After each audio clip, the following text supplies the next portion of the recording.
La plupart des gens, en fait, ils n'osent pas essayer. Est-ce que vous auriez peut-être l'une ou l'autre un petit conseil, quelque chose à nous donner justement pour se lancer, pour oser justement, alors je ne dirais pas sortir de sa zone de confort parce que ce n'est pas agréable, mais au moins repousser les limites de sa zone de confort pour se donner plus d'espace pour avancer. Muriel? Oui. Alors, le livre est bourré de conseils justement sur ce sujet-là. Mais si je devais en extraire un, je dirais que la problématique de beaucoup de gens, c'est qu'ils ressentent cette envie. Et cette envie crée un sentiment d'énergie à l'intérieur qui donne envie de s'élancer. Le problème, c'est qu'au démarrage, les gens, finalement, sur leur droite et sur leur gauche, mettre sur le plot de départ, je prendrai la symbolique justement de la nageuse qui s'élance dans le bassin, eh bien les gens sont sur le plot de départ et finalement sur les autres plots, ils voient toutes les raisons qui vont les empêcher de démarrer.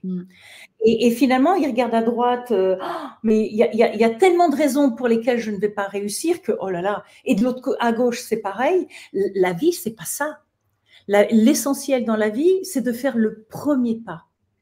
Et c'est ce monsieur Tesson, ce grand sportif qui a écrit justement sur le sujet que le plus difficile dans la vie, c'est le premier pas. Pourquoi?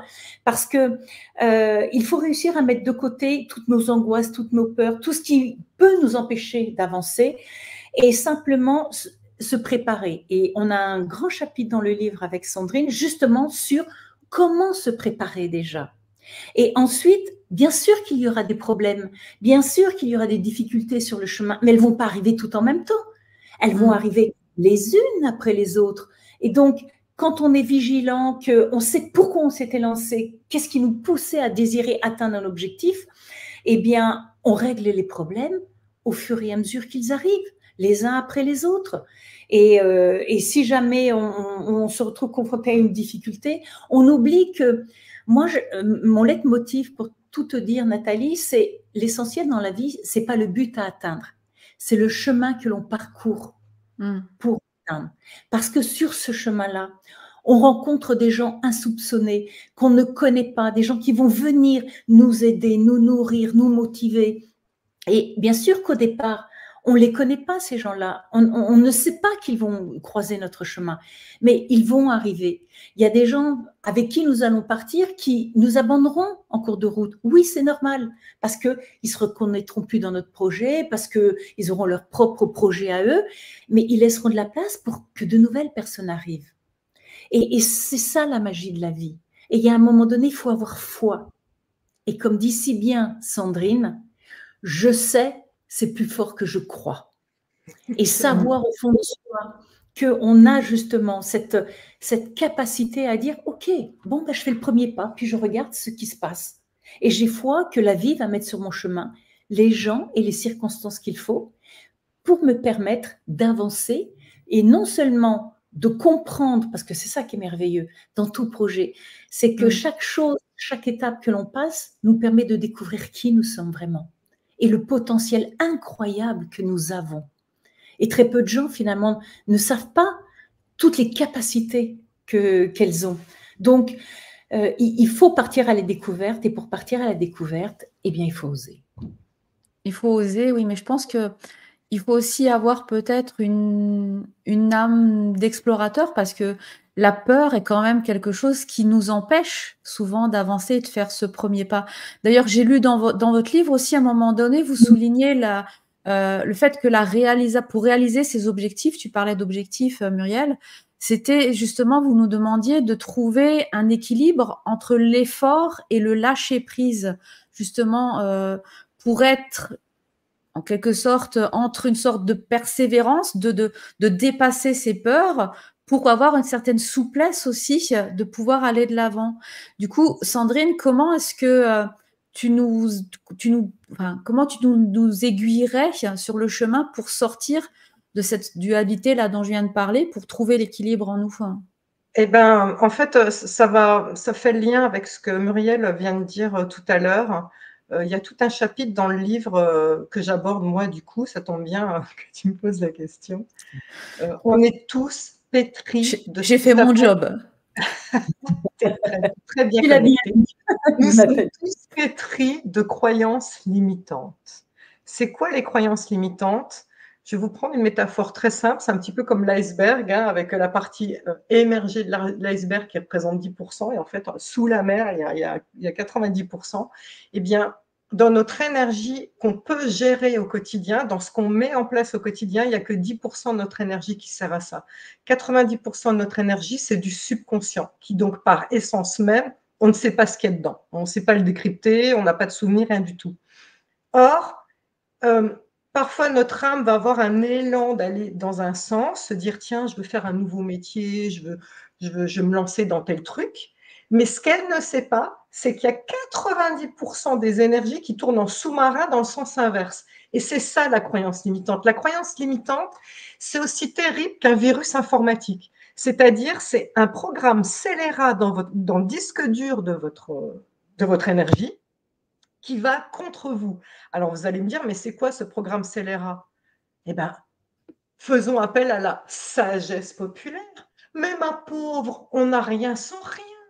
Il faut en baver dans la vie pour y arriver. Et puis, tous ces... Alors, je donne un autre exemple. Il y a des tas de croyances limitantes de on n'a rien sans rien, ça c'est sûr. L'argent sale par rapport à la valeur de l'argent.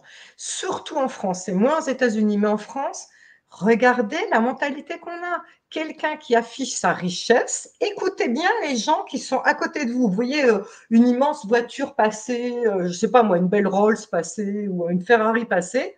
Écoutez bien les gens ce qu'ils disent à côté de vous sur le trottoir.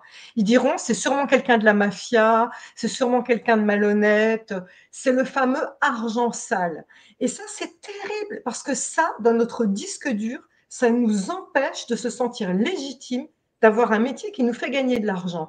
Et donc, j'ai toute une liste dans le livre, mais il y en a au moins pour 3 pages, les unes après les autres, sur le domaine de se sentir légitime, le domaine de l'argent, sur la critique des autres. Mais c'est terrible, vous n'imaginez pas comme la loyauté vis-à-vis de notre famille nous empêche d'avancer. C'est-à-dire, oui, mais si je deviens telle autre personne, si je fais tel métier, on va me dire pour qui je me prends, on va me dire que j'ai la grosse tête, on va me dire que blabla. Mais alors, mais on ne fait plus rien si on passe son temps à se dire qu'est-ce que vont penser les autres, vous voyez ce que je veux dire? Et donc, en fait, je reprends toutes les croyances limitantes les unes derrière les autres, y compris la critique des autres, y compris le sujet de l'argent, y compris le sujet de la légitimité. Et je vais vous faire dire des affirmations qui annulent ce virus informatique que vous avez dans votre disque dur, de manière à ce que tout aille dans le même sens. Parce que ce n'est pas possible d'avoir 90% de votre énergie qui tourne contre vous. Et les peurs viennent de là. Elles viennent du fait que vous ne savez pas que vous avez 90% de votre énergie qui va contre vous. J'aime beaucoup ça me parle beaucoup cette comparaison que tu fais du disque dur et du virus. C'est très parlant. Enfin, j'aimerais qu'on mette un exemple un peu. Juste 2 secondes, mais vous tous, rappelez-vous vos parents. Un parent qui te dit mais tu casses tout ce que tu touches, mais tu n'arriveras à rien. Parce qu'il est excédé un jour, mais ce mot malheureux, ou un prof qui vous dit ça, un jour, vous aviez 5 ans parce que vous avez eu le malheur de laisser tomber un truc en plein cours, mais un mot malheureux comme ça, il faut savoir que ça a la possibilité de programmer votre disque dur pour toujours. Si vous n'allez pas déprogrammer ce virus informatique, vous ne savez pas que vous avez un programme d'autosap en vous. C'est très important de comprendre ça. Vous n'imaginez pas la puissance de notre disque dur avec ces virus. Oui, Muriel. En coaching, on appelle ça des injonctions. C'est-à-dire, c'est des projections que peuvent faire les parents par rapport à leurs enfants. Et des projections, des mots surtout. Du style oh ben ma chérie t'es grosse ou on dit à leur enfant mais tu te rends compte pour qui tu te prends, on revient à ça, tu y arriveras pas, c'est trop difficile pour toi, il faut que tu fasses autre chose et finalement qu'est-ce qui se passe chez l'enfant, surtout si c'est répétitif, et il y a des familles où c'est très répétitif, Donc, l'enfant, par besoin d'amour, par besoin d'attention des parents, va se conformer. Par confiance aussi, parce que l'enfant, il fait confiance, il croit ses parents. Donc, si le parent lui dit ça, il va l'écouter, il va penser que c'est vrai. Par besoin d'amour. L'enfant, s'il se conforme à ce que les parents disent, il sait que les parents vont valider. Et ce qui se passe, c'est qu'ils grandissent avec ça. Et donc, c'est ce fameux virus dont parle Sandrine.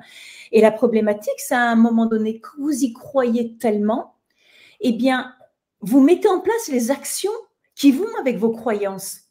Donc, je pense ça, donc j'agis de cette façon-là. Forcément, les résultats que j'ai, ils sont pas bons, puisqu'on n'a pas arrêté de me dire j'y arriverai jamais dans la vie. C'est de l'auto-sabotage que les gens se font. Et au bout du compte, effectivement, ils n'ont pas de bons résultats qui viennent confirmer ce qu'ils pensent sur eux. Et c'est comme ça que ça fonctionne et que finalement, ça tourne constamment, et que les gens n'arrivent pas à s'en sortir. Et on explique bien dans le livre, il y a une façon de sortir de ça, en prenant conscience que finalement, effectivement, ça vient de l'enfance. D'ailleurs, on porte en nous, notre vie d'adulte est faite pour nettoyer beaucoup de choses de l'enfance. Et au bout du compte, eh bien, quand vous prenez conscience que ces gens qui faisaient partie de votre enfance, qui vous ont aidé à grandir, etc., ne sont plus dans votre vie d'aujourd'hui. Vous êtes un adulte, alors il faut toujours guérir l'enfant intérieur qui est blessé. Ça, je rejoins Sandrine encore une fois. Enfin, c'est bien pour ça qu'on a écrit le livre ensemble, hein, c'est parce qu'on est quand même d'accord sur plein de sujets. Et eh bien, il va falloir guérir l'enfant intérieur.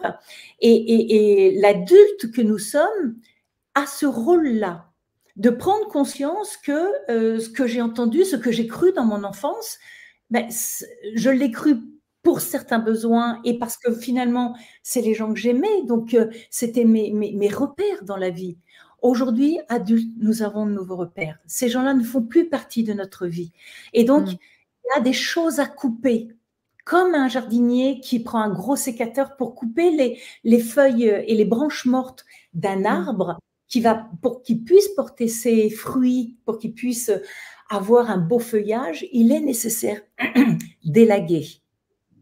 Et on explique la façon de faire à travers ce livre. Tout à fait, c'est ce que j'ai remarqué aussi. Mais c'est vrai que je pense qu'au bout d'un moment, quand on est toujours renvoyé à la même solution, en fait, qui nous donne pas une issue favorable à nos problématiques, au bout d'un moment, c'est un peu comme j'ai toujours l'image d'une mouche, tu sais, qui rentre par la fenêtre dans la maison et quand elle veut sortir, elle se prend la vitre alors que la fenêtre est ouverte à côté, elle refait un tour et elle se prend la vitre et elle refait un tour. À aucun moment donné, elle prend suffisamment de recul pour se dire, il faut peut-être que j'arrête de taper dans la vitre, que je me déplace de 5 cm pour que je puisse sortir, quoi. Et c'est ce recul qui, je pense, à un moment donné, nous manque aussi à nous, de se dire, il faut que j'arrête de faire tout le temps les mêmes erreurs, que j'arrête d'écouter les mêmes personnes. Et qu'on parlait de l'enfant intérieur, c'est pourquoi ne pas...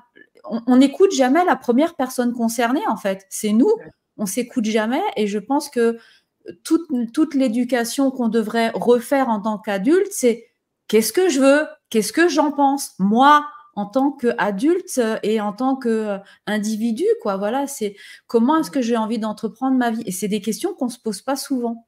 Et je suis ravie justement de découvrir que dans votre livre, eh bien, on va non seulement, vous allez poser ces bonnes questions-là, mais en plus, vous allez nous aider avec des réponses, des exercices, des accompagnements. Et c'est vraiment top d'avoir eu cette idée de collaboration pour produire ce livre. Bravo à vous deux.